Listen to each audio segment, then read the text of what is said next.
انسان اپنی عقل سے آج تک یہ نہیں جان سکا کہ میرا پیدا کرنے والا ہے کون۔ ہم خوش قسمت ہیں کہ اللہ نے ہمیں ماں کی گود سے یہ بات سمجھائی، ہمیں ایمان کی دولت دی، اسلام کی دولت دی۔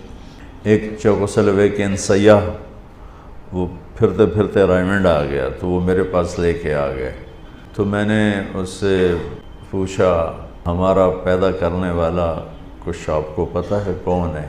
اس نے بڑی سرد آہ کے ساتھ کہا اسی کو ڈھونڈتا پھر رہا ہوں، ابھی تک تو نہیں ملا۔ ہم کتنے خوش قسمت ہیں کہ اتنے بڑے سوال کا ہمیں جواب ڈھونڈنا نہیں پڑتا کہ مجھے یہاں کس نے بھیجا ہے۔ یہ ہماری کتنی بڑی لاٹری نکلی کہ ہم اہل ایمان ہیں، اور اللہ نے ہمیں ایک ڈائریکشن دی ہے، اس میں چلے نہ چلیں وہ الگ بات ہے، لیکن راستہ وَأَنَّ هَذَا صِرَاطِي مُسْتَقِيمًا فَاتَّبِعُوهُ، اور یہ ہے میرا سیدھا راستہ۔ وہ کیا ہے؟ إِنَّ الدِّينَ عِنْدَ اللَّهِ الْإِسْلَامُ هَذَا صِرَاطٌ عَلَيَّ مُسْتَقِيم۔ اسی راستے میں آپ کو عزت ملے گی، اسی راستے میں آپ کو کامیابی ملے گی۔ کیوں پیدا کیا؟ لِيَبْلُوَكُمْ أَيُّكُمْ أَحْسَنُ عَمَلًا۔ اللہ نے ہمیں اس لیے پیدا کیا کہ اس نے ہمیں ٹیسٹ میں ڈالا ہے، امتحان میں ڈالا ہے۔ کئی دوست آتے ہیں، خواتین بھی آتی ہیں، جی بڑی پریشانیاں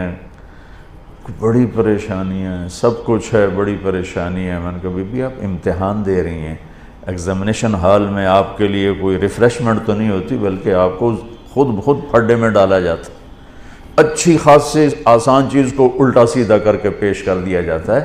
ہم سب بمین 7 ارب انسانوں کے ہم پیپر دے رہے ہیں، ہم امتحان گاہ میں بیٹھے ہیں۔ یہ آئیڈیل ہوم نہ بن سکتا ہے، نہ بنے گا، نہ بنانے والے نے اسے آئیڈیل ہوم بنایا ہے۔